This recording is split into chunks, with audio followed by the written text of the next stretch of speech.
Lord, we love you so much. We appreciate you. Siyakutanda Nkulunkulu. Siyabonga ukuthi uhamba nathi. Sibonga uthando lwakho. Sibonga umusa wakho. Sibonga inhlakanipho evela kuwe. Sibonga umoya wakho ophilayo nophilisayo. Singaba yini ngaphandle kwakho? Ebukhoneni bakho there is fullness of joy. On your right hand there are pleasures evermore. Uyasithanda, uyasinakekela, uNkulunkulu othembekileyo. Izibongo zami zincane, wamthenga ngegazi lakho Jesu. Zincane izibongo zami, ukhulu ongenzela mina. Mina emhlabeni ngizophilela icebo lakho. I'm here to live for your will, to fulfill your glorious assignment. Shante Mologo Saleba, Riason Renego Saletombe Negozi, Ariason Temego Saleba, Slomo Zamzinan, Isyo Yami Fulegelewe, Isyo Yami Neyako, Ondo Yami Neyako. Holy Spirit, work in my life. Change my life. Change my story. Build me. Shape me. Mold me. Yenze empilweni yami into engenzeke ebantwini. Yenze into empilweni yami engenzeke ebantwini. Thank you, Lord Jesus. A fairer, much fairer than the lily that grows by the wayside. You are precious, most precious than gold. Sweet Jesus, sweet Jesus, what a wonder you are. You are brighter than the morning star. You are fairer, much fairer than the lily that grows by the wayside. You are precious, most precious.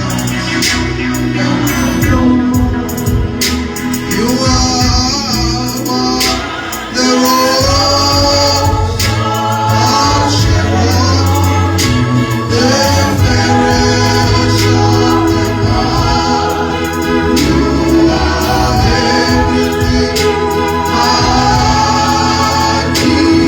desire. You are much better than the lily that grows by the wayside. You are precious, most precious.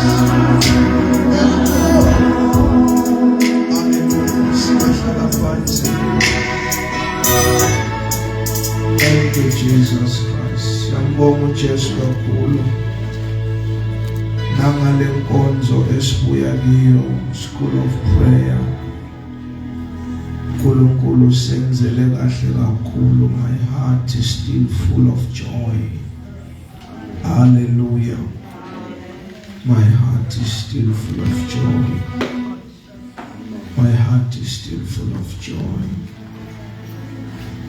As I went out, I was answering the call of Superintendent Bamunga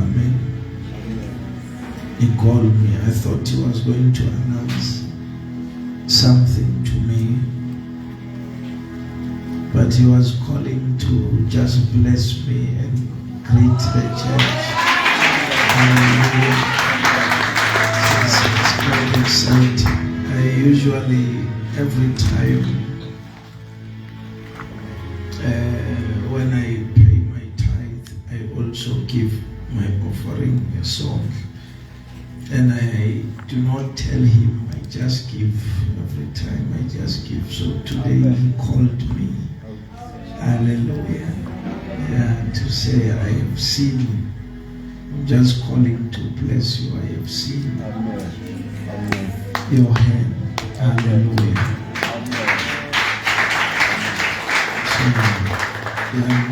So, 1 Corinthians chapter number 14, starting to Maspingelele Koskazi.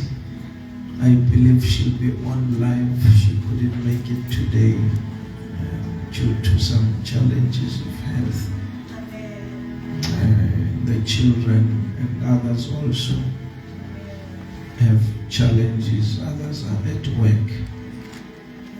So Nyambingelela, Baba Mamu Shumaeli, Dante, Limbe, the one I gave out to medicine. Hallelujah. Hlelo lihamba normal namhlanje because aneyifuthe ePretoria. Bazophuma bayekhona bona. Hallelujah. Ngibingelela leadership executive yethu. Amen. Obaba bonke. Bakuthi khona. Izinceku zonke ezikhona ingcebukazi, home cell leader. Abobaba umama insizwe intombi Sunday school yonke egameni likaJesu. Hallelujah. Amen. Kumnandi ukusebenzela uJesu. Amen. Nginalesiqiniseko ukuthi amalanga wami nawaphela emhlabeni angeke ngizisole. Amen. Indlela engaphila ngayo impilo yami. Amen. I will never regret it. Amen. I have spent my life for God. Amen.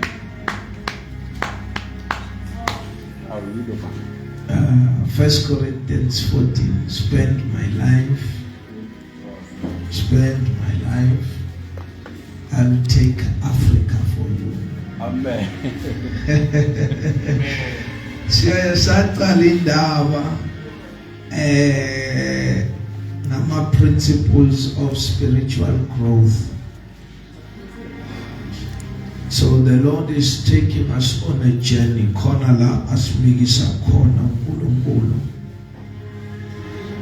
Saqala indaba mayelana ne-spiritual growth. Saphelela lapho number 5, principles of spiritual growth. And saba ne-understanding ukuthi umuntu okhulile umoya, umuntu okhulile eqondene, understanding. 1 Corinthians 14 verse 20. Singafunda lapho.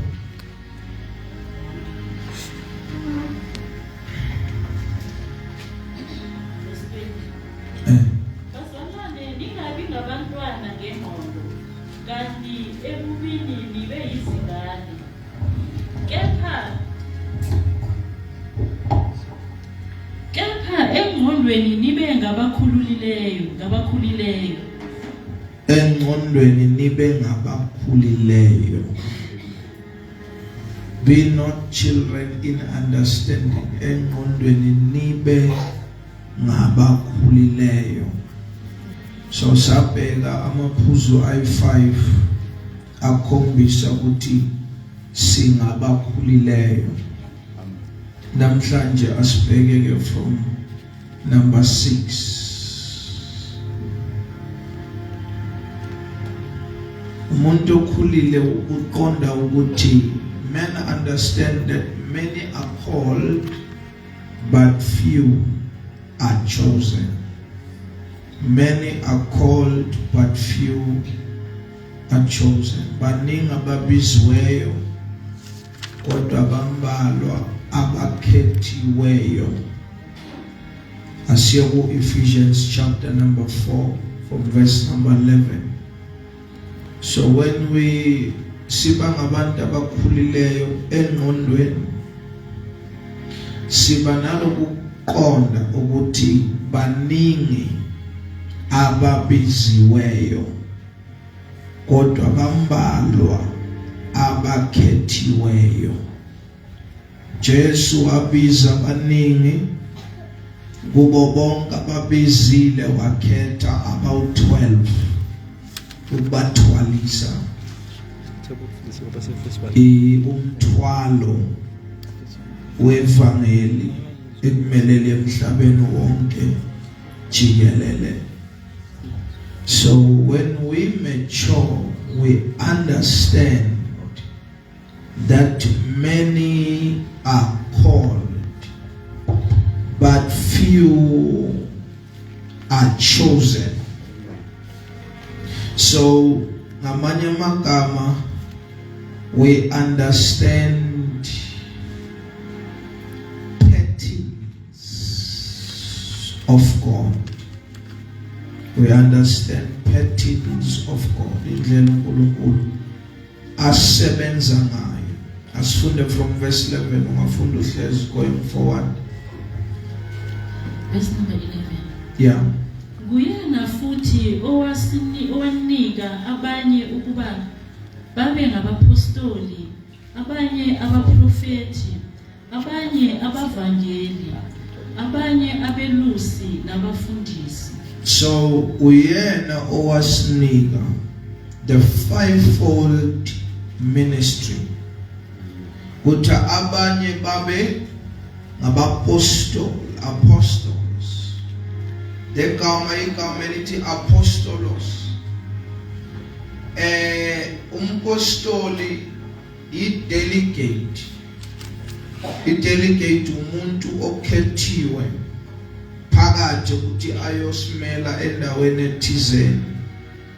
Legama elithi umpostoli igama elithi othunyiweyo, one sent with full power of attorney. Ndawa power of attorney isho ukuthi uma sithuma umuntu ukuthi ayosithengela indlu, kuba ne-document esilisayinayo esimnika amagunya ukuthi ayothenga leyo ndlu. Nakafika kuleyo ndawo ayithola lento esimthume ukuthi ayithenge, noma yena angumhlongo kodwa iyobe ithengwe umazibuko ngoba unikwe umazibuko igunya, full power of attorney. So i-apostol umuntu othunywa nge-full power of attorney. Nakabeka izandla phezu kwabantu, Jesu obeka isandla phezu kwabantu. Si nakakhuluma alethe umlayezo ebantwini, kusuka kunguJesu olethe umlayezo ebantwini, full power of attorney.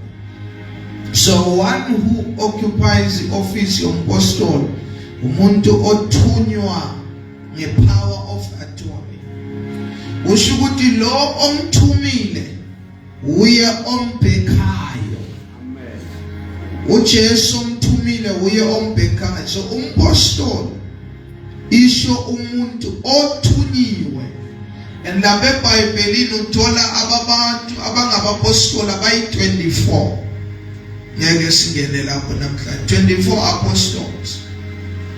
Ngihlala ngine question ukuthi how can a woman be an apostle, until I saw it in the Bible in Romans chapter number 16, and then I was answered. The answer is yes. Amen. Hallelujah. Number 2, prophet. Jesu wanike office le prophet nakahamba kuyele ezulwini. Prophet umuntu okhulumela uNkulunkulu. And our prophet, they are primary teachers or preachers of righteousness. Amen. Now you beg about prophet from the Bible, about Jeremiah, about Isaiah,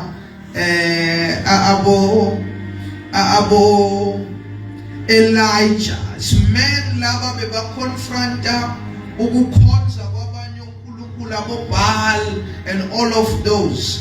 Baletha ukukhonza uNkulunkulu ophilayo esizweni sika-Israel. So our prophets are actually primary teachers of righteousness. Then lapho nalapho also they are foretelling, they are prophesying, bakhuluma ngama events azoyenzeka in future. So the office lady is of next importance to the office lakampostoli. Hallelujah.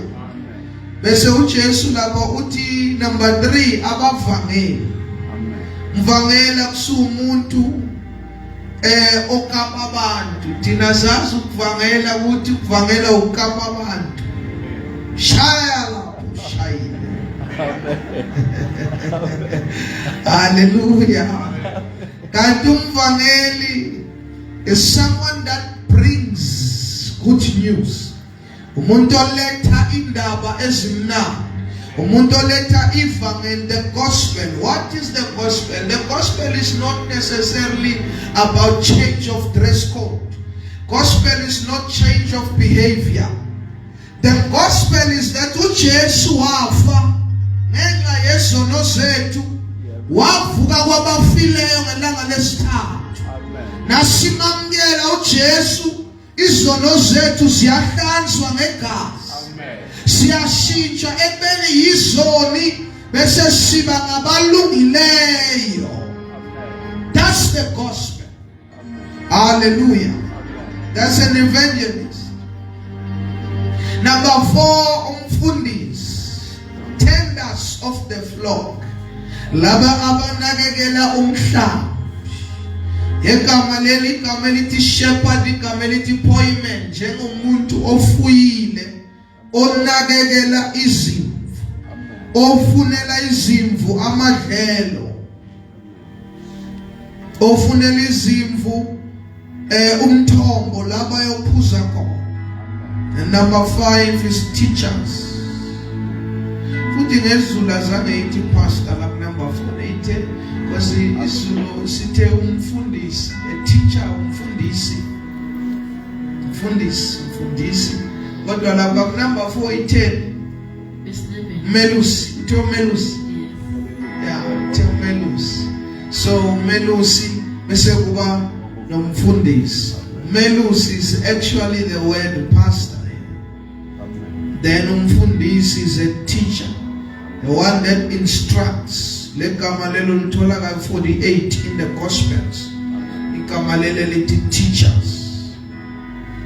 So umuntu ke omiswa phezu kwebandla, a person who's placed over a church must be someone that God has chosen. People who are placed over churches, mele kube abantu uNkulunkulu abakhethile. Amen. Why? Ngoba uNkulunkulu usenda custom made messages to the angel of the house. When God is gonna speak to a church, whoever he has appointed, lo amisile phezu kwalelo bandla, uzomlethela umlayezo oqondene nalelo bandla aliphethe. Amen. Angeke amlethele umlayezo wamanye amabandla, kodwa umlayezo webandla aliphethe liyonikwa ingelosi yalelo bandla. So lo muntu ophethe ibandla kumele abe umuntu onobudlelwane nezulu. Izulu liyoletha umlayezo kuloyo mfundisi walelo bandla. So important. Exodus 25. So important. So important.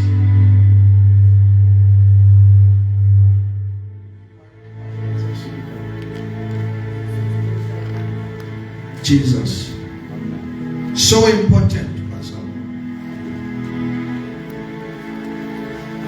So it would mean the prime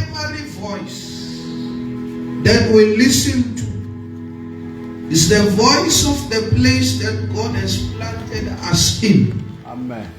Because when God is going to bring to us a message, the Lord is going to speak to His appointed vessels.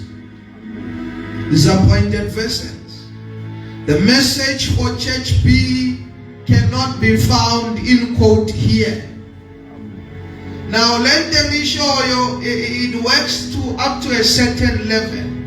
There are men who have been promoted who reside on more than one church. Their voice is over more than one church because of their promotion as well.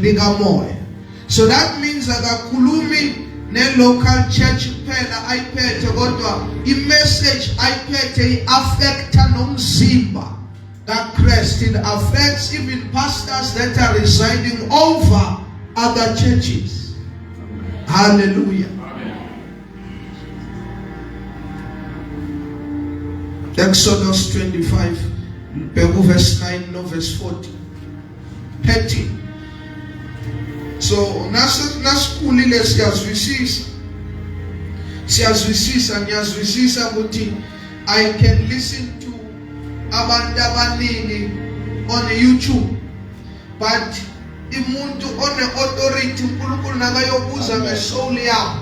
Amen. Angeke abuze ngomphefumulo wami kuTD Jakes. Amen. Angeke abuze ngomphefumulo wami kuba kuGumbi. Amen.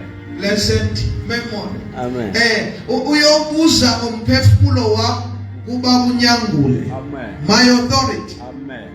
That's where my soul will be asked. Amen.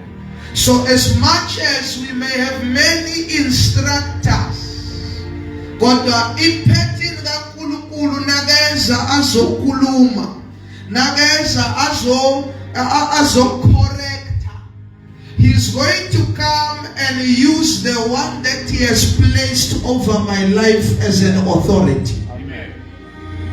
Amen. Yabo. So kaningi abantu abathandi abaphathi babo ngoba abaphathi babo bakhona ukukonfronta izinto ezithizeni. Amen. Kodwa bayathanda ukulalela someone ku YouTube ngoba bahlala badla ama-sweet nama-custard corn. Amen. Hallelujah. So amaphethini kaNkulunkulu. As we grow, we begin to understand the patterns of God, how God works. How God works. I speak of verse 9. Verse 9. Njengalokho konke engikutshengisa khona njengesifanekiso setabernacle nangesifanekiso sempahla yonke yalo. Yeah. Anoyenza njalo ke. So, verse 40. Verse 40.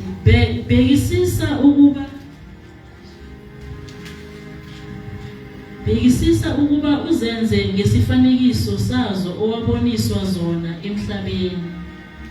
entabeni. Okay. Uyayibona ukuthi thini? Ayifunde futhi verse number 40. Sibheka ini? I'm just trying to bring more light here. Indaba yamaphethini. Indaba yamaphethini. I want to do justice to this today.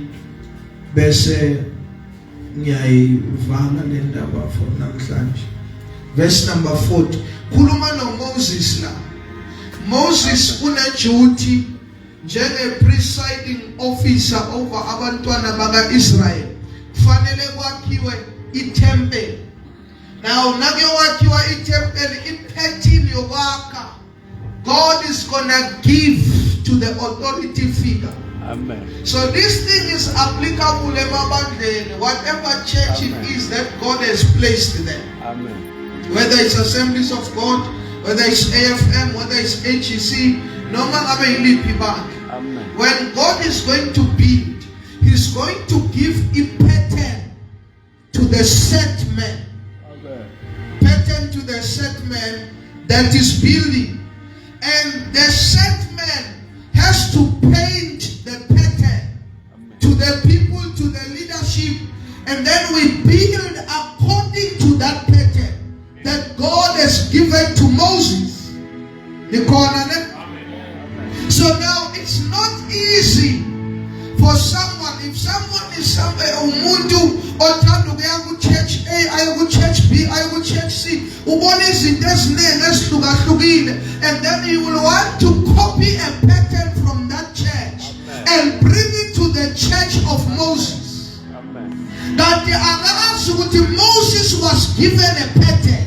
He was on a mountain la ahlangane khona nosokulunga sonini nanini uAme nufaka zonke insileyo unguye onginguye and unguye wamnika blueprint wamnika pattern ukuthi nawe yeka la uyowakha build according to this pattern. According to this pattern. Yeah, verse number 40. Verse 40.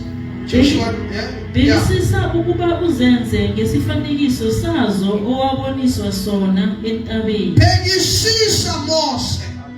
Pay attention to details. Pay attention to details. So entabeni nangibonise ukuthi i-decoration ibe black, ungayenzi blue or grayish. Bhekisisa indlela ipika angikhombe ngazo embonweni ukuthi zihlale njani, ingathi ngizingawuthe phezulu wena usibeke phansi, ingathi mbeke umathi omhlophe wena ubeke umathi obovu. Pay attention to details. So whenever uNkulunkulu akha umsebenzi wakhe, he will bring a pattern to a man, and the man has to paint the pattern to the people of God. Oh, Joshua 22. So God uses patterns, and this is what the Lord revealed to me. If it were to say I go and work at another church or in a ministry, mandate. The first thing I do when I get to that place is not to bring my ideas. Amen. Is to learn from the set man. What is the pattern that God has given to this man? Spilanja.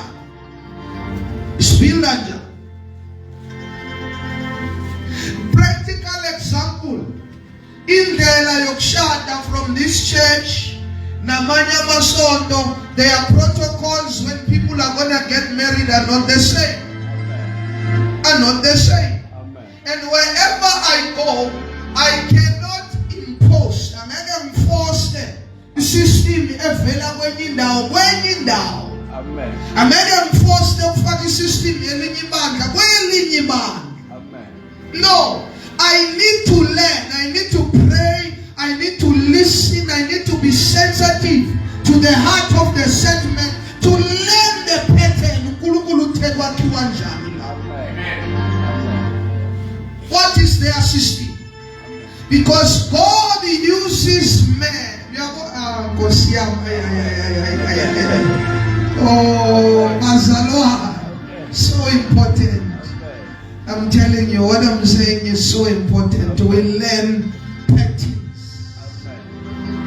Learn patterns. In another place, if I go and fit there, their prayers are on Tuesdays. I can't say, where I come from, we were praying Monday. No, now I'm here. Here you are praying Tuesday. You see, it's patterns. How God has revealed to people. And sometimes into your pattern, Luisa Mabandle, Luisa Bazalwani, Luisa Nabaholi Moba, indlela sakhangayo ayifani. Nemiphefumulo ekufanele sifinyelele kiyo ihambisana namaphethini esinikwe wona. Amen. Yes, we need to understand not everyone will be a member of our church. You are not called for everyone. And the fact that the people are different from us in our belief, Amen. Amen. Ayisho ukuthi singazwani nabantu ngoba sikhole ngokufana. Amen. Amen. You see, when we are believing in something different, that must not separate us. Amen. The foundational thing, of course, I'm gloomy about character problems. That can be there. But the foundational thing,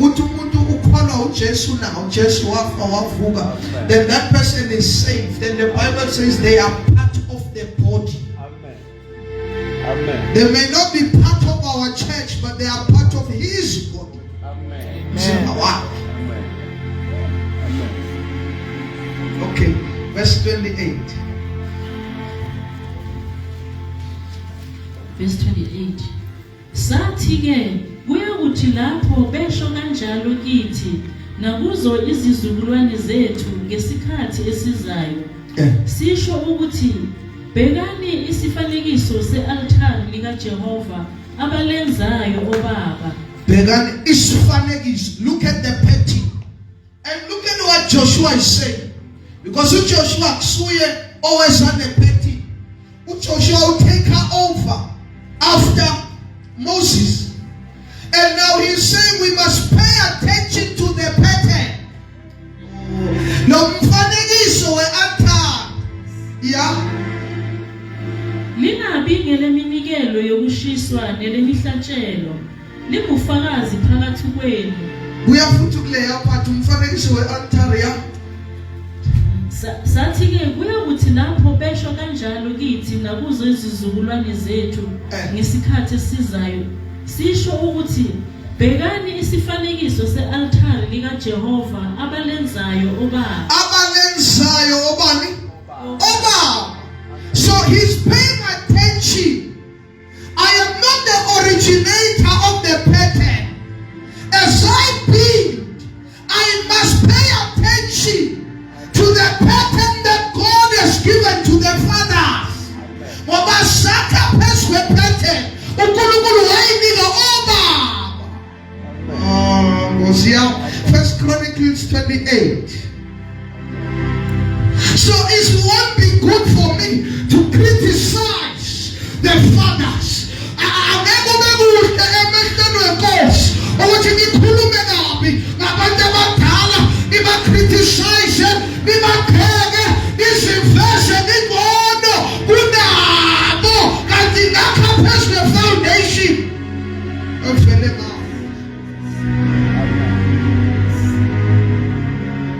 It's never safe.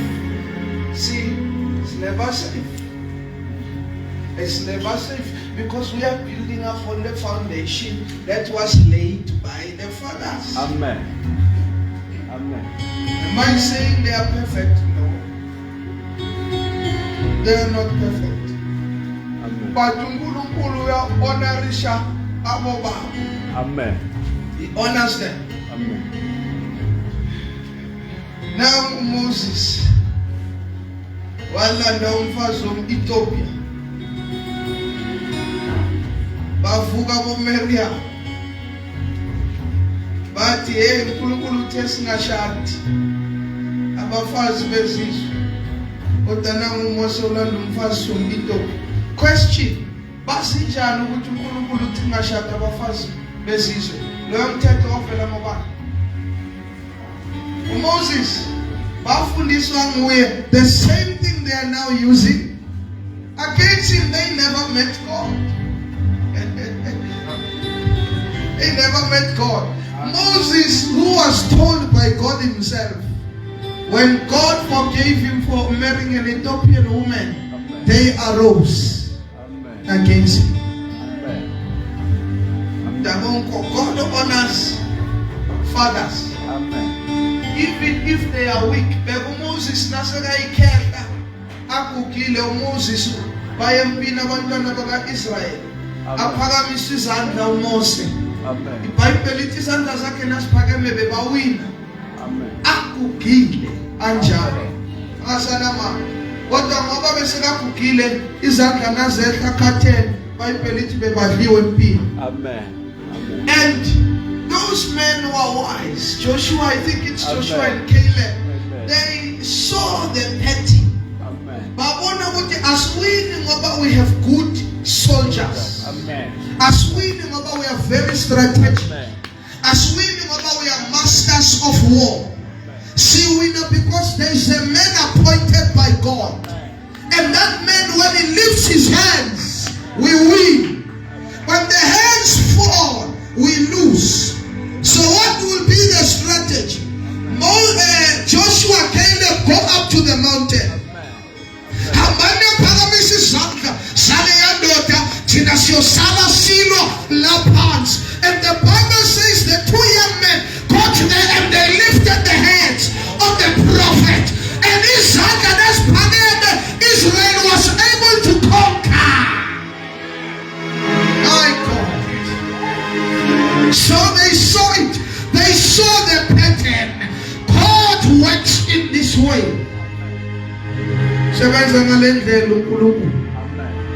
Because he honors fathers. Amen. Hallelujah. Amen. 1 Chronicles 28:11. God honors fathers. So when you honor them, you too will be honored. Amen.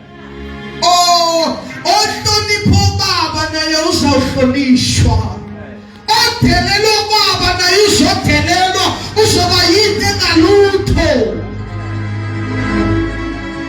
Yazi futhi kwi-Old Testament uNkulunkulu became very strict when it came to fathers. Wase wabanika umthetho wathi umntwana Amen. othuka umzali wakhe akakhandwe ngamatshe azafe. That child died. Omthuka okhipha inhlamba amisho kule generation la ubona izizukulwane zishaya abogogo bempama zishaya abazali bempama hayi mene tekele ufaresina. Your days are numbered. There is a number. Abona kuyatshelwa nje manje anibakopisa ama-American babukela into zase-America bathula abazali abasana nhlonipho. They say guys to their elders. They say guys to their parents and grandparents. Hi guys. Zulwane is a TV.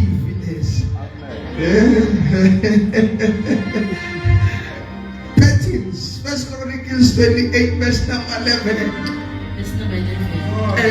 uDavide wamnika uSolomoni indodana yakhe isifanekiso sompheme. David wenzani?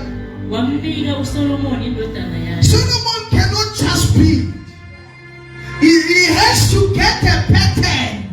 Fanele athole umfanekiso from indoda and a pattern. Yabona, everyone wants to be a visionary. Everyone wants to be a founder. No, there are patterns that were given to men. We need to identify. We must connect Namadota and the pattern. Sitoli pattern. Sakemayo. It's not everyone that must have a ministry. Amen. Hallelujah. It's not everyone that must have a ministry. There are ministries that must close down. There are ministries that must go and submit and become a branch of a greater church. Asiwo kumuntu efanele abe nento yakhe, akuyena wonke umuntu emele abe yifounder.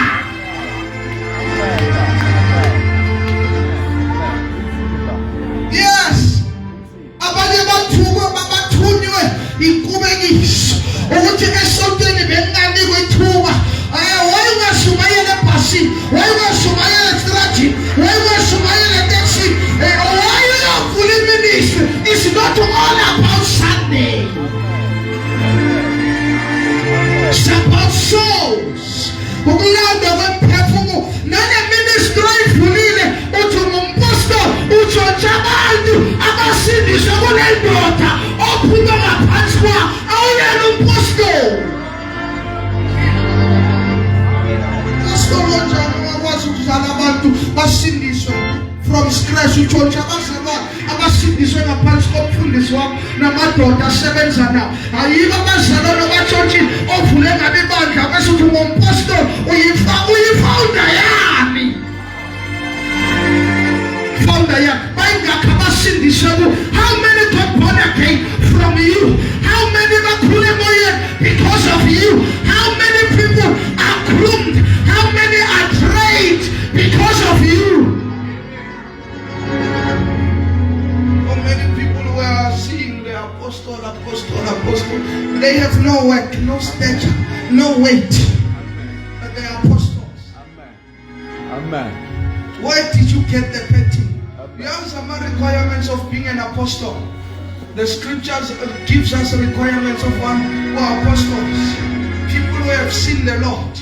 People who are given the heavy backup. They are sent with the full power of attorney by Jesus Christ. People who are given a specific message. They are messengers. Amen. Those are apostles. Amen.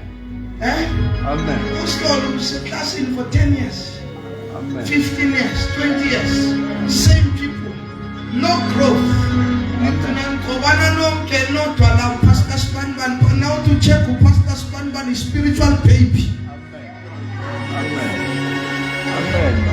Amen. Yeah, sonke sesibafundisi sonke. Pastor Spanban, silwele pulpit ngasidala sohlephula ibandla.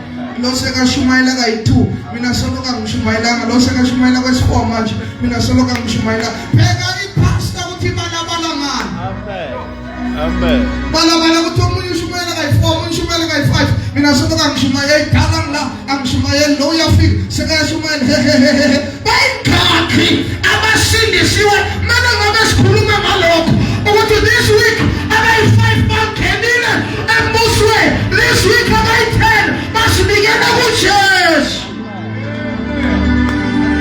That's what we must be talking about. That's kingdom work. Oh, Jesu.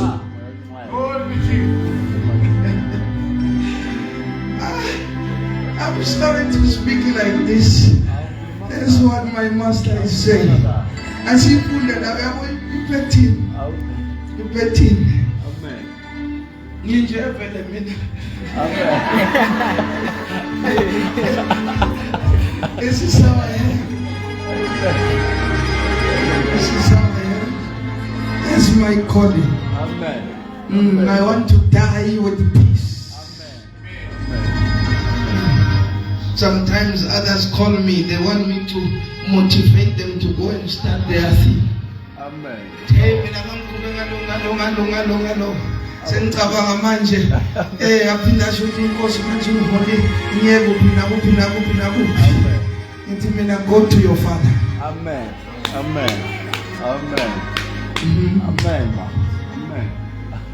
Nangabe sihlukane ngenxa yalokho is wonderful. I have peace. I sleep at night. Hallelujah. Verse number 11. uDavide wamnika uSolomoni indodana yakhe isifanekiso sompheme nesezindlu zethempeli nesengcebo yalo nesamakamelo alo aphezulu nesamakamelo alo angaphakathi nesendlu yesihlalo somusa. Uyabona ukuthi awufani wakhe noma kanjani. Amen. A petting is given. Amen. Why is a petting given? And why does it have to be a revelation? Ngoba into yakhiwa la emhlabeni yilesifanekiso sale elapha ezulwini. Amen. So lo muntu kufanele ambulele ukuthi lapha ezulwini kwakhiwa njani or into yasezulwini imi njani. Bese eze emhlabeni azowakha the same thing. Amen. So nakukhulunywa ngeTabernacle, kukhulunywa ngengcwele, kukhulunywa ngani, the same way eyakhiwa Moses bekufanele ibe exactly the same. Amen. Nale ayibone esibonakalisweni. Because lokhu bekwenzeka kwiTestament endala. It's the same thing eyenzeka kwiTestament entsha. Hallelujah. Amen. Yes. Same thing. Amen. Hebrews 8 verse number 5. Bangakhululeka basePretoria.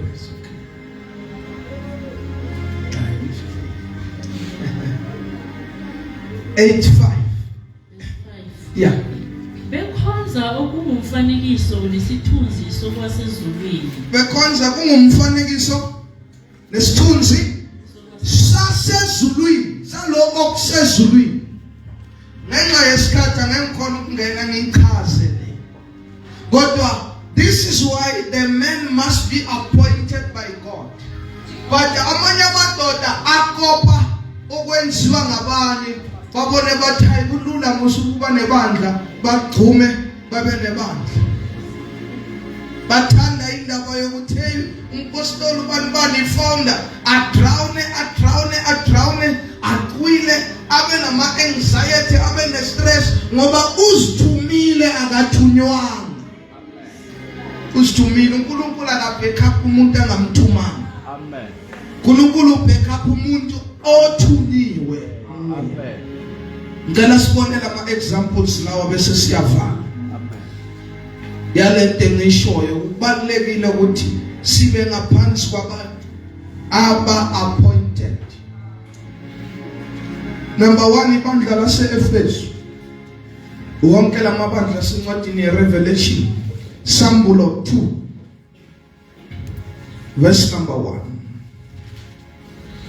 Oh Jesu, hayalehoskande. Jesu.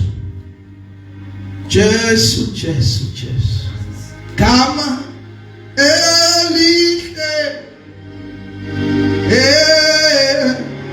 liyana melisa linihlabele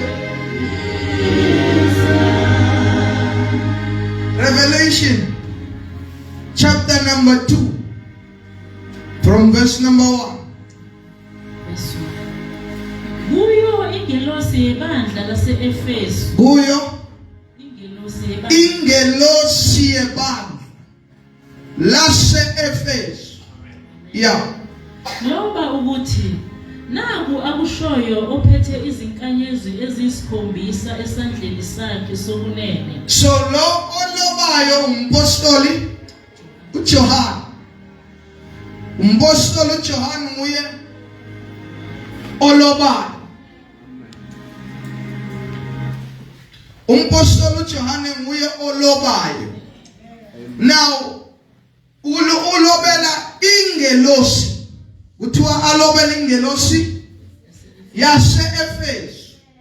Ingelosi la ayisho an angel. Ibandla nebandla line spiritual angel deployed. Amen. Bandla lethu nengelosi deployed to us. But akakhulumi ngengelosi yasezulwini la. Legama leli elithi messenger, igama leli elithi angel, igama elithi angelos. Igama elithi messenger othunyiweyo. Amen. Igama elithi envoy, one who is sent. Amen. Igama elithi pastor. Amen. Igama elithi umfundisi. Amen. This is the word umfundisi. Amen. So umpostoli uJohane kahle ubhalela abefundisi Amen. balamabandla ngokuthunywa uJesu. Amen. So this is why there are people who are apostles, and an apostle presides over churches. Amen. Apostle is someone ongaphezu kwamabandla hayi ibandla. Amen. Apostle umuntu ophezu kwamabandla. Amen. So this apostle, the Bible says, must write letters to the pastors of the church. Jesus is bringing information to lamabandla lawo. And uma uyostudisha la uyabona ukuthi lezinto uJesu azishoyo kulamabandla azifani. Azifani. So umuntu oyophuma ebandleni lase-Efesu ayo-attenda Sunday eSmyrna uyothola i-information edalelwe abantu balelo bandla.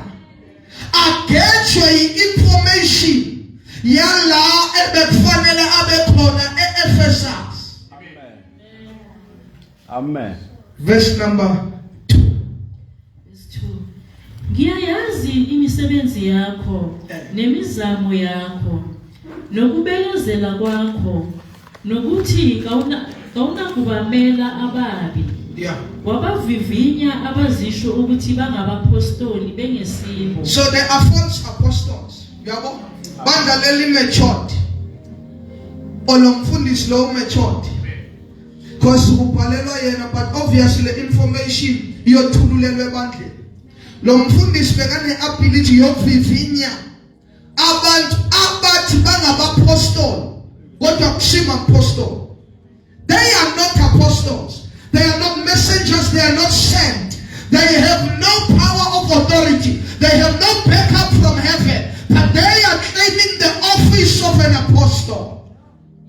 Uthi wena uyakwazi ubavivinya abathi bangabapostoli banakusibona. Amen. Abapostoli. Amen. Has the church in our days reached this level of maturity? Can we tell when we listen to someone that this person, no matter who apostle, is lying to us? He's not an apostle. Amen. Can we tell what the mundo lo agayonaleto atuio? Has our senses been exercised in discernment? Yes, seven si awas wentukanisa oguhle nogubi. Amen. Majority of the church. Amen. That's what Jesus wants the church to rise to. Amen. Where we can tell. No, we will not go around and say, hey, that one says is what is false, that one. It's not our business to be going around and saying that. But if he wants to impose his apostleship upon us, then kufanele sikwazi ukwehlukanisa. Amen. Amen. Amen. So the message was meant for abantu base Efesu. Amen. Kulaba bathi bangabapostoli bavivinyile kodwa banamanga. Amen. Uthi unakakhuluma nabo futhi uthi ngiyayazi imisebenzi yenu. Le gama lethi imisebenzi lapha lisho ukuthi business. Amen. Lisho ukuthi employment.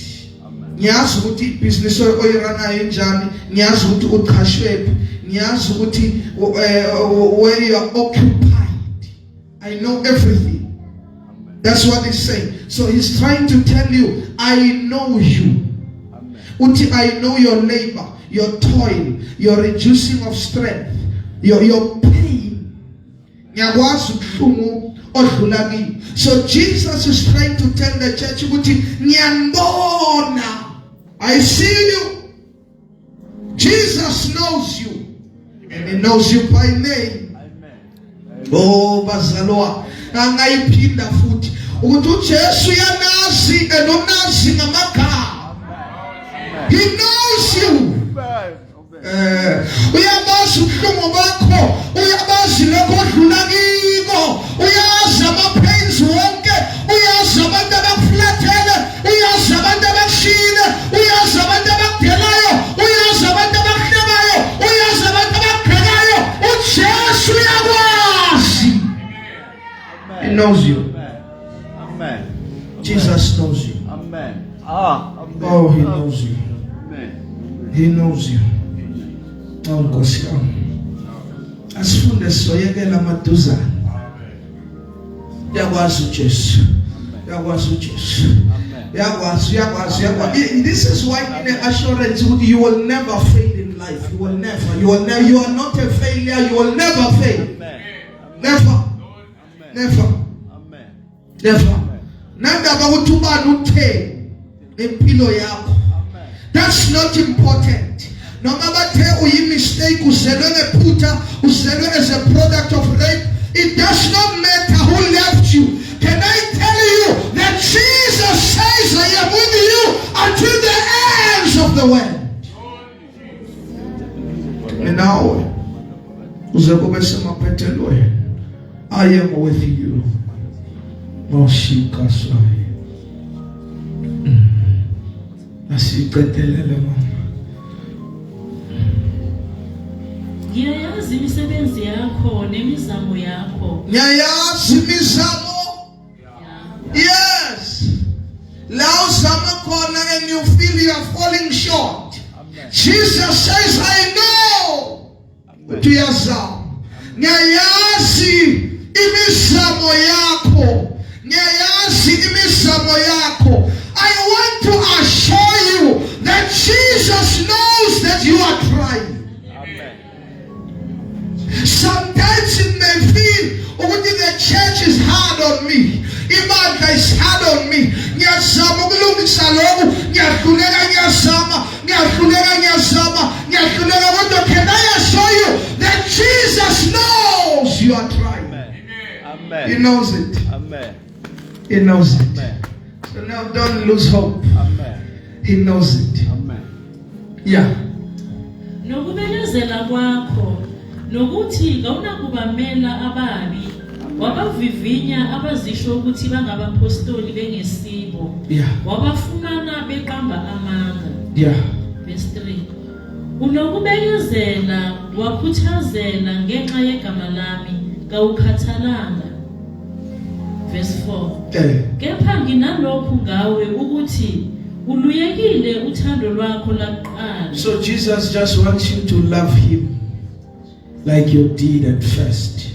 Asiyenze ku verse number 8. Church number 2 is Smyrna. The church called Smyrna. Just read verse number 8 and then siyadlula. Verse number 8. Verse number 8.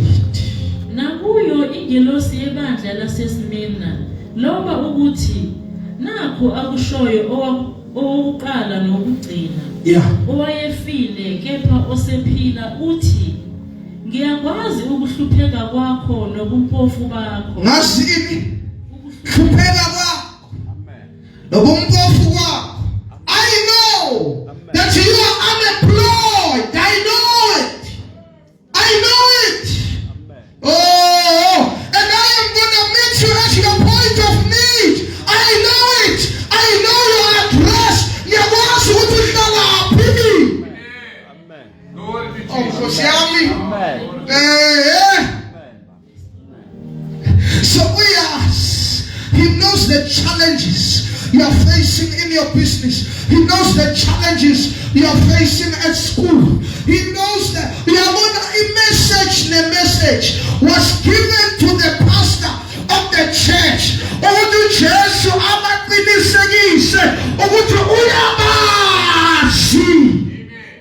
He knows that.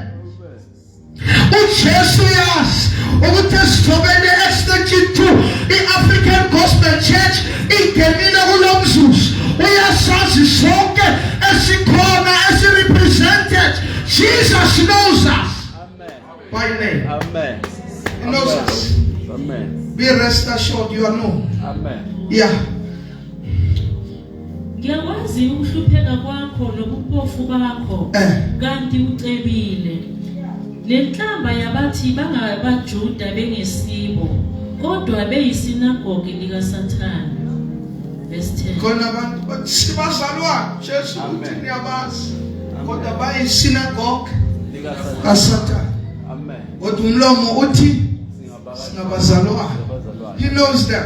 Amen. Asiye ku verse number 12, church number 3, Pergamos.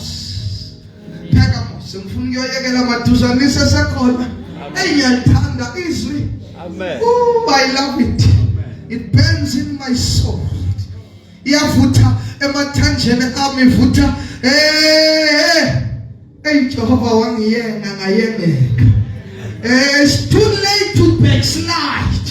It's too late. It's too late. It's too late. We can never go back now. It's too late. We are too deep into this thing. Too deep. Yeah. Ayikho eningayenza yona zokukhubekisa uthi ngiyekela uthi ayikho. Akekho umuntu ongakhubeka akekho. Amen. Can't. bazalwa ngijule kakhulu kunento ngidla yona ngilala yona ngivuka yona ngihlala kiyo ngiphila kiyo. Amen. Amen. Amen. Yonke into engiyenzayo. Amen. Yeah, this is who I am. It's part of my DNA. It's part of my DNA. It's my thinking pattern. God has entered into my mind, into my heart, into every fiber of my being. Amen. Every fiber. Amen. Yeah, you feel it. The zeal of the Lord's house has consumed me. Amen. Asifunde lapha. Asibuyele emuva. Amen. Sekuseduze phambili. Amen. Seduze phambili. Nokho seduze la siyakhona kunala sisuka khona. We started it as young men, and when my friends saw me, hey, wena sohlala endlini imini yonke. Wenzani ngithi ngifunda iBhayibheli bathi uzohlanya wena. Amen. I was still a spiritual baby then. Bayabona ukuthi ushintshile wena. Sikhipani nawe. Awusaphuma awusaveli. Siyakhipha kuphi kupha usesi. Wenzani? Amen. Hlala endlini imini wenzani? Khona into engidlayo ngidla-scroll. Yeah, ngidla-scroll. And nangiyidla lento ishintsha izinto ngaphakathi. I feel the change. I feel the progress. Noma bona bangayiboni kodwa ngiyezwa ukuthi kunento eshintshayo, kunento ejikayo, kunento eyenzakalayo kimi. Something is happening to me. Ayasifunde mama isikhathi. Amen. Isikhathi sesiyakhona siyavala nisesekhona. Yamusa nidle lento uyidle. Uphathe neBhayibheli ungalengisa izandla uphathe isigqoko uphathe iBhayibheli. Yeah, eat it. Scroll. Hayi ngeke aqhubeke lo mfana wami. Ngiyasaba ukushela abanye mhlambe bangaqhubeka. Yeah, let's read. Nakuyo ingelosi yebandla lasePergamu loba ukuthi Yeah. naku akushoyo onenkemba ebukhali esikanhlangothi zombili. Lo shoyo unenkembe ebukhali sikanhlangothi zombili. Yeah. Ngiyazi lapho wakhe khona. Ngiyawazi la wakhe khona. Asimathakathi kuphela abaziyo. Ngiyazi la wakhe khona. Amen. I know your address. I know your address. I know your address. Amen. Ukuthi awunamanzi ngiyazi. Hey ngiyazi. Ukuthi awunamanzi ngiyazi ipompi iphukile ngiyazi. Uthi ngiyazi la wakhe khona. Amen. I know you need a new ceiling. Amen. Listen, that's the word. Yeah. Siyafunda. Lapho kukhona isihlalo sobukhosi sikaSathane. Nokho ulibambisisile igama lami. Ngawuphikanga inkolo yami nasemhleni kaAntipas, ufakazi wami othembekayo wami, owabulawa phakathi kwenu lapho uSathane wakhe khona. Ngamuzuthi ukhuluma ngaleyo city. Amen. Ukuthi kule city enizakhamuzi kiso uSathane unesihlalo sakhe, he has a throne. Amen. Kodwa noma uSathane unesihlalo kuleyo ndawo, wena ubambisise izwi la, uthi ubambisise igama la, ulibambisisi. Awushifta ukuthi uSathane unesihlalo sakhe somkhosi kule ndawo. Bazalwane laba bebastrong. Uyabuza futhi uthube uthi umkhonzi wami bambulele kuleyo ndawo, he was martyred. Amen. Bambulalela ukuthi ukhona uJesu.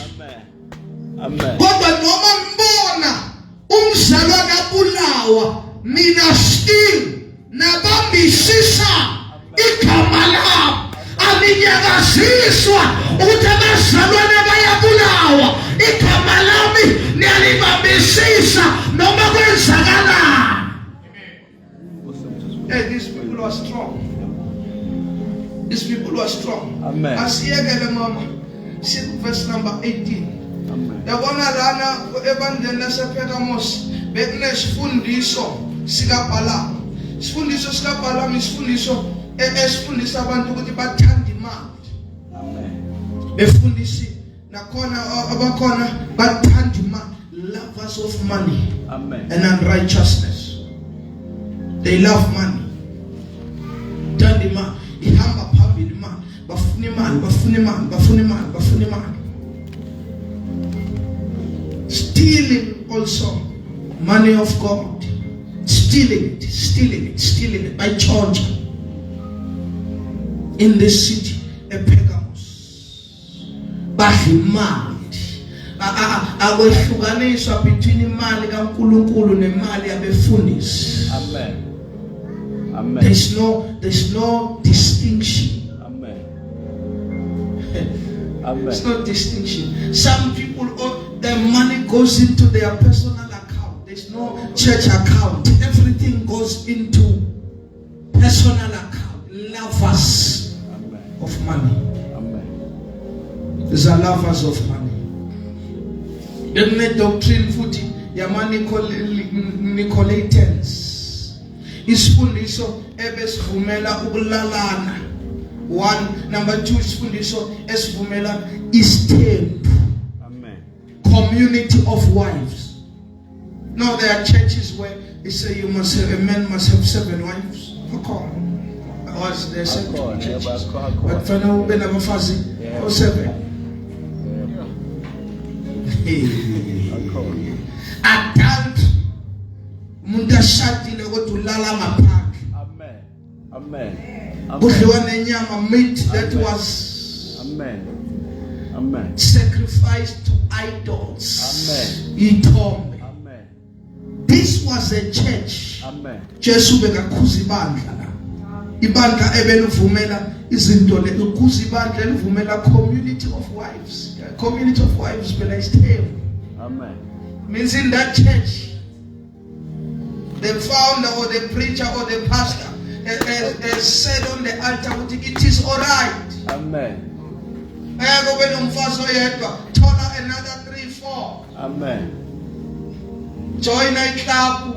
Uti uyalanywa makoti paso.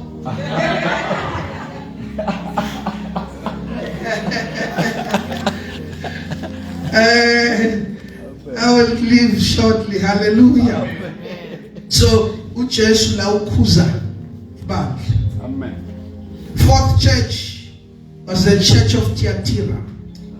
Verse number 18.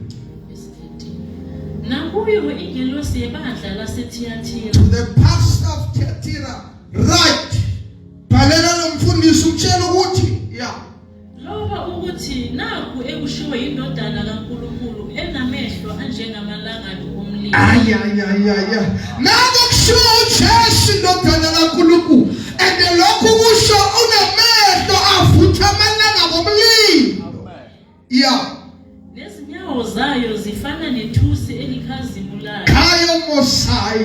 Lento ekhuluma inyawo zayo zifana nethusi elikhazimulayo.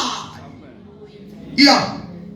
Ithi ngiyayazi imisebenzi yakho nothando. Uhlala ngento esihle uyamnaka. Amen. Ngiyayazi imisebenzi yakho nothando. Yeah. Nokukholwa. Nokuthi uyakholwa. My. Yeah. Nokukhonza. Nokubekezela kwakho. Nokuthi imisebenzi yakho yokugcina miningi kuneyakuqala. You are doing more for me than when you first began. Amen. You are doing more. You are increasing. Yeah. Kepha nginalokhu ngawe ukuthi uvumela owesifazane uJezebeli ozisho ukuthi ungumprofetikazi afundise adukise izinceku zami ukuba zifebe. Nayo inkinga akusuche Jezebeli wa 1 Kings chapter number 18 lo. eThyatira bekunomfazi gama lakhe bekunguJezebeli and bekayi prophetess. Amen. So we need to be careful. Amen.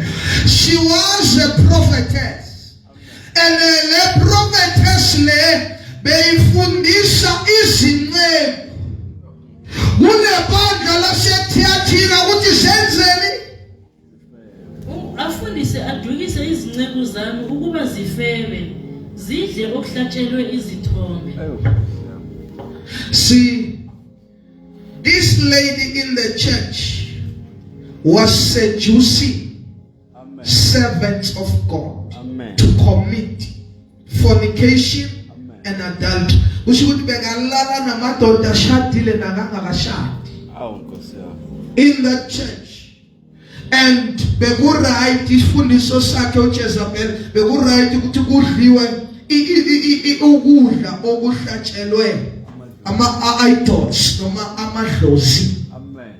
Because namadlozi ama-idols. So this was a woman that was there, and Jesus was telling the church that you need to cut off the permission of Jezebel. Asitatelele mama. Verse 21. Ngamnika isikhathi sokuba aphenduke. Kepha kavumi ukuphenduka ekufebeni bakhe. Beka ngiyamphonsa ebhedeni nabaphinga naye, ngibaphonse ekuhluphekeni okukhulu uma bengaphenduki emisebenzini yakhe. So Jesus gives us a chance to repent. You are not permitted to sleep with someone you are not married to. You are not permitted.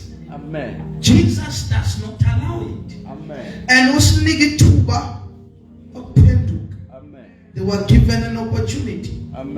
They were given a chance. Number 5, the church of Sardis. Yabo bekakhuluma nobambekakhuluma nomfundisi. Umfundisi manje uyothini ngoba besekayivumele. Naye obuya azoyirebuke khona bazomshiya. Khona bahamba. Because besesivunyelwe ukuthi siphile noma kanjani. Amen. And Jesus was not happy. So he said to the angel of the church, Balela nomfundisi imposto. Tell him.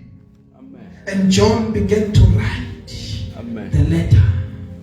Incwadi yakulo umfundisi ayifane incwadi yakulo yamfundisi.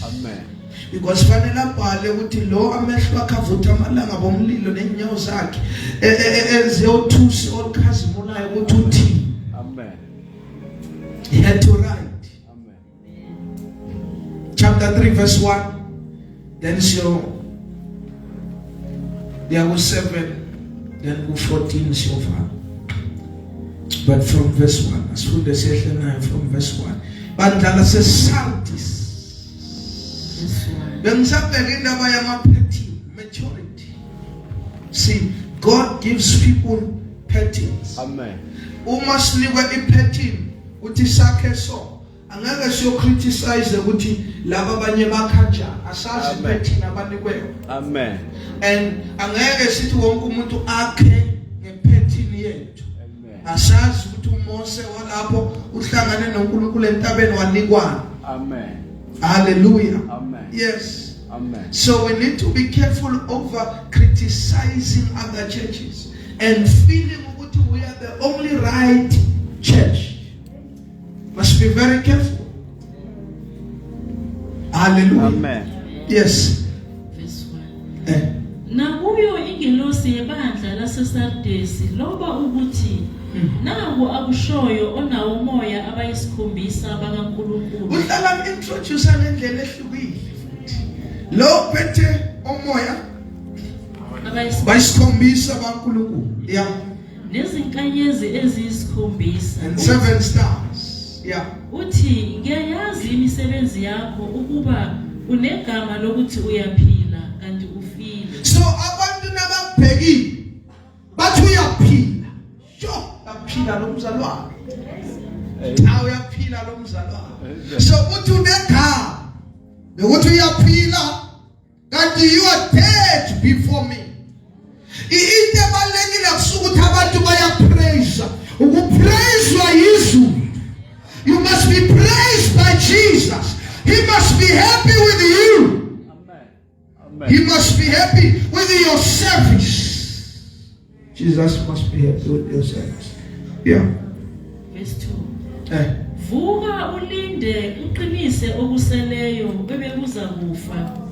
Ngokuba angifumananga imisebenzi yakho iphelelisiwe phambi kukaNkulunkulu wami. Vuka ungasalala. Ungalala. Ngoba bekuthiwa ufile, ngikunika ithuba manje lokuthi vuka ungasalala. Amen. Bese uqinise okuseleyo. Ngoba umsebenzi wakho usebenzile ngamanye amagama. Amen. Dala usebenza, usebenza usikhandla, kodwa umsebenzi wakho awutholakalanga uphelele phambi kaNkulunkulu. We see this is still grace, it's mercy. Amen. Being able or being in a place where you are connected to fulfill your work. Amen. Musa mkhulu. Amen.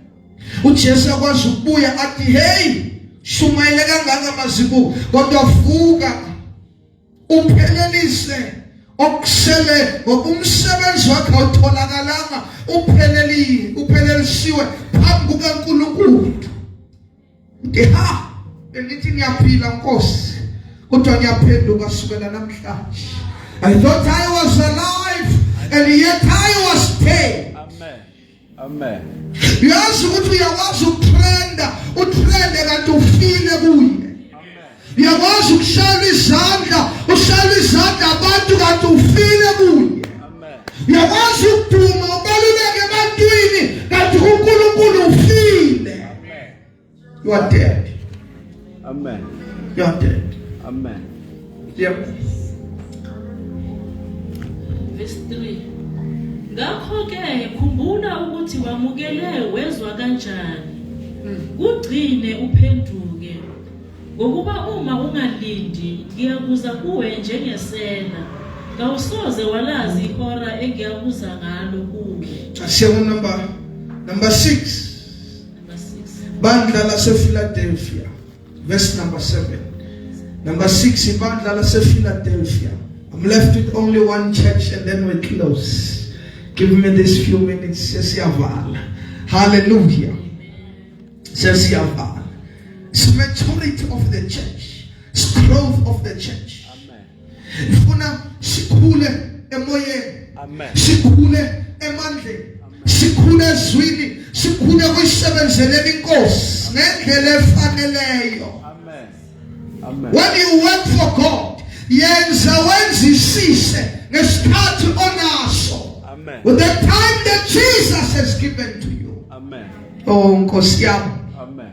Oh Nkosi yami. Amen. Yazi na impilo nayiphela 5 seconds after you die. Yeah.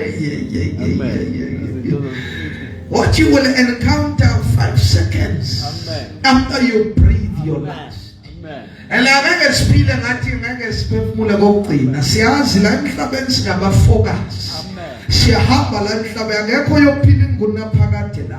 Noma inguna phakade siyamkela la kodwa ngeke siphile la manje. There has to be the great reset of the whole world. Jesus is coming back again. uJesu uyabuya. iBhayibheli lithi nabasemathuneni Amen. bayovuka. Amen. Great reset. Amen. So whatever we are doing for Jesus. Amen. Amen. Siphilela yena. Amen. Asifuna ukuba sefashionini ebantwini kodwa sibe out of timing noNkulunkulu. We must be in God's fashion. Amen. God's time. Amen. Sambe na yabo yinto engisabayo ukuthi ngilahlekele ipresence kaNkulunkulu. Nanoma sibe namathuba ngisesemusha bengisho ukuthi ngiyasaba ngingazidla izona esidlayo kodwa ngisaba kulahlekelwa yilento engitholi kunento engifumele uthohlabelelayo kanti yini le ngayithola ehlane solo ngayithola. Amen. I found something. So I couldn't be like all the young people. One time we were campus number 12. ebusuku ngibuye ufunda ngifika ngena kudakwe wasani eresi yami emnyango bayangishayisa abantu engihlala nabo kudakwe kwasani. Amen. Ya ngibuye ufunda ngiphethe isikhwama hamba ngiyi-1 kwangathi yimi kuphela ongekho kwi-fashion. Amen. Neresi bengihlala kuyo bokuyiresi vele yaziwayo ukuthi iresi yamahlongandlebe university. Uthi uyathanda bashaya umsindo babe ne-disco party downstairs. Kodwa wena uthi uyathanda sekhumbini bavela abafana bamabhunu bazokokoda bathi uyarasa. Kodwa mina ngibala abanye bebane-party downstairs daba kwasani uhlanzwa kuma-corridor. Kodwa ngathi noma kunjalo hayi imfumela uJesu ezinsukwini zokugcina izohamba naye izolo namhla naphakade. Amen. I never backslided. Amen. I never backslided. Amen. Too late. Amen. Yo. Amen. Angazi banqohela angazi kodwa ngiyayekela nisesekhona. I never backslided. I cannot go back. Angikwazi ukujika manje. Ngengibuyele emuva. Yeah, impilo ifana nemali. All of us are spending our lives. Kodwa nasesispendile siyobuyela emuva sibheke how we spend our lives. Amen. How we spend our lives. So I was not ngiyamangala abantu abasha nenkonzo zenu so ngibangathi you have no passion. Amen. For gospel. Amen. No passion. Amen. Asifunde mama ngiyekele. Asifunde ngisalangeka. Amen. Nakuyo ingilosi yebandla lasePhiladelphia noma ukuthi bhala kulo mfundisi wasePhiladelphia yeah. Nakhu akushoyo ongcwele oqinisileyo onesihluthulelo sika David ovula kungavali umuntu. Nakhu kushoyo ongcwele oqinisileyo onesihluthulelo the king of David. Othi nakavulile akekho vala. Athi nakavalile akekho vula. This is why melu speed. Ake ngiyisho lento ngiyisho ngesiqiniseko ukuthi akekho umuntu oyavalela wena. Ngiyakuvhalela. Nanomusabo kubatshela wena batshela ukuthi umfundisi uthe ngekho zongivalela. Noma inyanga egobele ethenjiwe yakuleyo ndawo ithi uyavalela uyindawo batshela ukuthi my pastor said akekho ozongivalela ngoba izwi likaJesu bethi ihluthulelo sika David uyavula akekho vala. Esenakavala akekho uvulayo. Nakafuna ukukuvikela ukuvaleka ngaphakathi komkhumbi njengoNoah abantu bathe akungeneki ngoba kuvale yena. Aqeda kuvulela umnyango webhizinisi akekho ozokuvalela.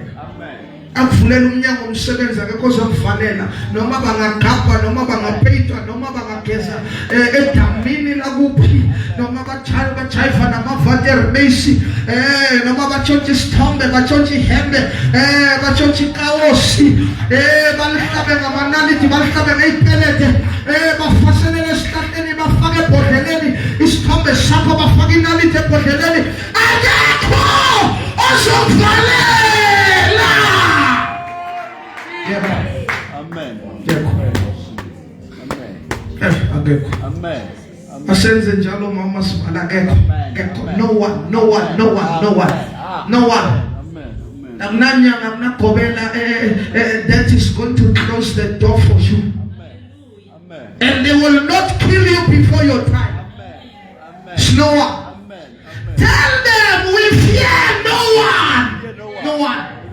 Who's that uncircumcised Philistine? Asisabi muntu.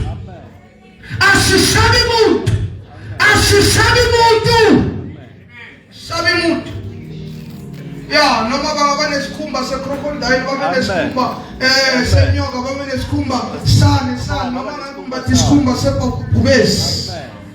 Asinandaba sinamsebenzi. Asinandaba ukuthi imithi yabo igaywe kuphi bayigaye ngani. Ayikho into engaphezulu kweswi esilifunda la. Amen. Ayikho. Amen. It's not such. Amen. It's not such. Amen. Amen. People, in that case, yabona ngikhuluma amnandaba ukuthi uba nokuqalekisile. Whoever has cursed you, today we reverse it. Today we reverse it. Today we reverse it. Jesus. Asibale mama, inkosi yami. Angasikwenzakalani namhlanje.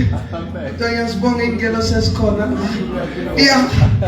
Uthi ngiyayazi imisebenzi yakho. Beka ngimisile phambi kwakho umnyango ovuliweyo. Yeah. Ongenakuvalwa umuntu. Ngokuba unamandla amancane. Noma unamandla amancane mancane. Amen. Amen. Mancane. Mandla akho. Yeah. Kanti waligcina izwi lami. Okusalayo. Ugcinile izwi lami. Yeah.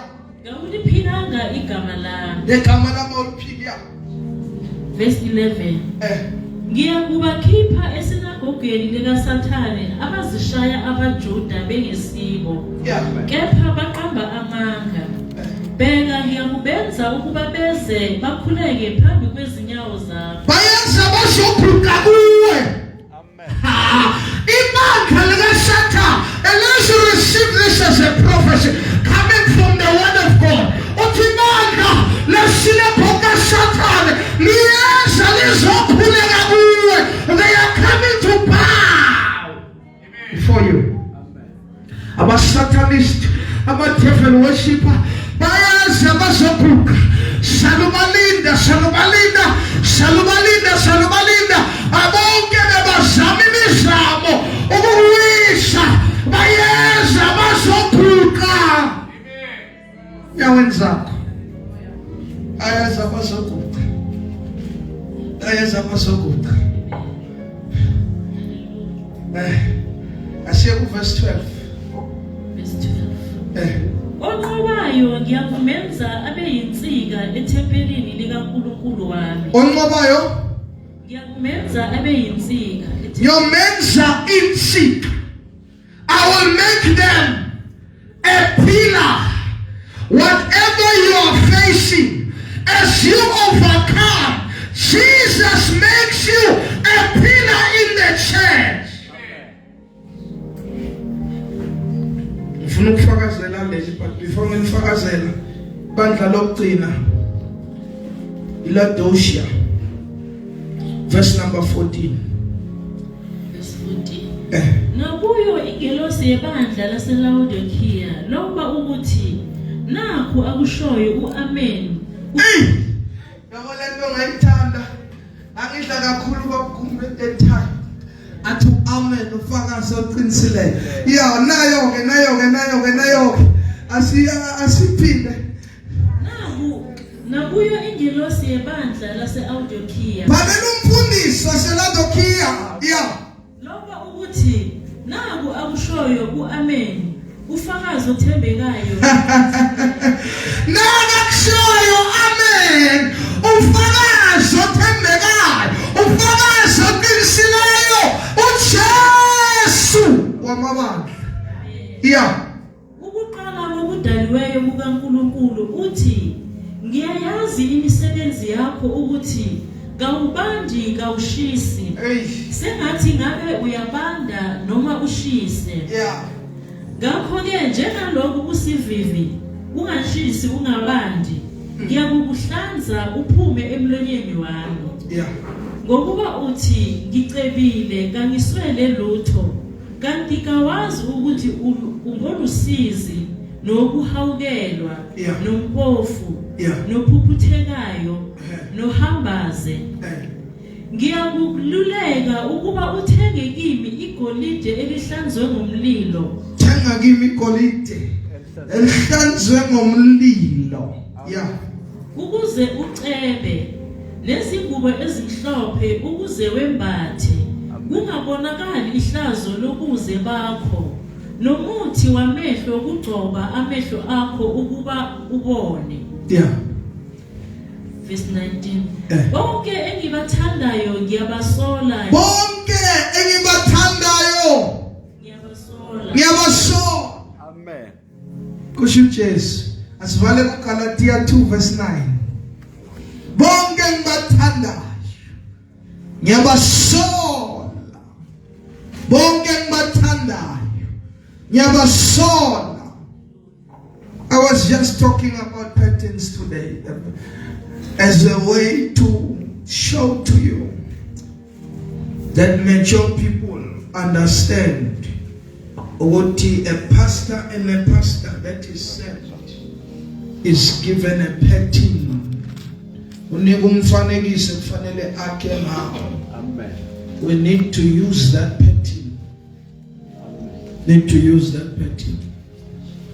Let's move on. We need to pray, minister to the Lord before we minister to the people. Amen. It's our pattern. It's our pattern. Sinedokas, sinenkonzo yabasha, sinethandazo ne-leadership meeting. Amen. The Sunday service, it's our home cell. We have a pattern we are using. Amen. To build. Amen. Sinomfanekiso esiwusebenzisayo. Amen. Sinomfanekiso esiwusebenzisayo. Amen. Then he will add as time goes. Let the school of prayer is giving us patterns. Amen. Esakhangao. Amen. Sebenzi wakhe. Amen. Laba abanqobayo ngobenza insika yetempele. Amen. kaNkulunkulu. Amen. Galatia 2 verse 9. Asivalela. I took a bit more time, but I believe the word is making a big difference. Verse 9. Bathi ukubona umusa engiyophiweyo oJakobe noKefasi noJohane ababaziswa ngokuthi bayizinsika. Listen to that. Basiwa ukuthi bazi izinsika. Banika mina noBarnaba isandla sokunene sokuhlangana ukuba thina siye kwabezizwe kepha bona baye kwabasokayo. So people who are pillars. Bengifuna legama lensika njengale ephuma ku Revelation.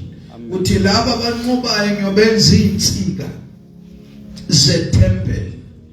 Those who overcome. And so sponile from the scriptures. Uthi overcoming laba did not really need us to have amandla amakhulu. Amen. Amandla wenu mancinci.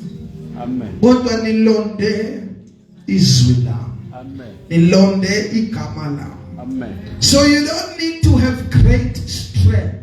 Amen. Kodwa kufanele ugcine igama lakhe. Amen. Kufanele ugcine igama lakhe. You will overcome. Amen. And you will be made a pillar in the temple of the Lord. Tell us valela. As long as you bambelele ezwini. Amen.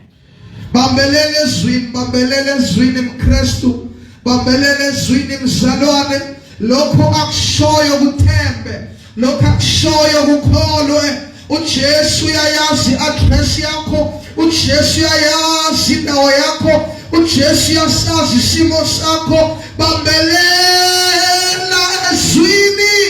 Amen. Sime ngenyawo. Bambelela ezwini. Bambelela ezwini. Bambelela ezwini. Akuhlekwa umuntu. Akuhlekwa umuntu. Akuhlekiswa ngamuntu. Amen. Khulunywa izwi Amen. eliphakamisa wonke umphefumulo. Amen. The word of God phakamisa wonke umphefumulo. Amen. Word of God. Funa standards angazi inhliziyo yakho Amen. ituthini kuJesu. In light of all this information, I wanted to say that Jesus knows you. Jesus knows you by name. uyayazi address yakho, uyayibona nemizamo yakho. Sho njalo izwi athi uyayibona imizamo yakho.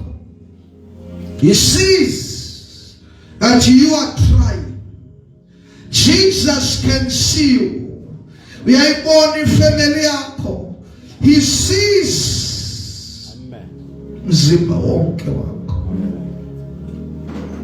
Elokukhuthaza. Let's continue to work for God. Amen. Ngesikhathi esinikwe sona. Njengoba simsebenzela siphakamisa umsebenzi wakhe.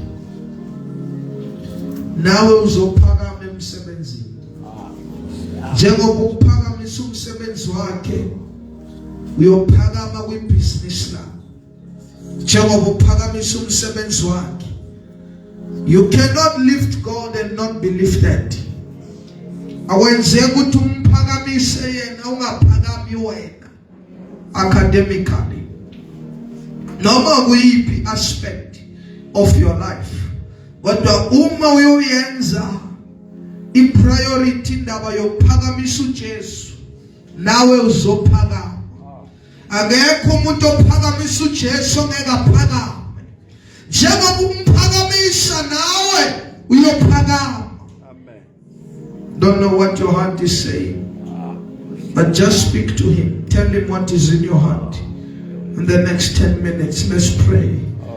Oh Jesus, Siamo, Shane Monto Selegay, Shane Menemo Selegay, Shaminosi, Anamale, Shanta Maragoze, Sayale Mondorobo Shiatalase, Sakatarabaga Segatele Brondosai, Kantamarosielea. Lord, help me. Caesar, all the days of my life. Help me labor and work for you. All the days of my life. All the days of my life. All the days of my life. All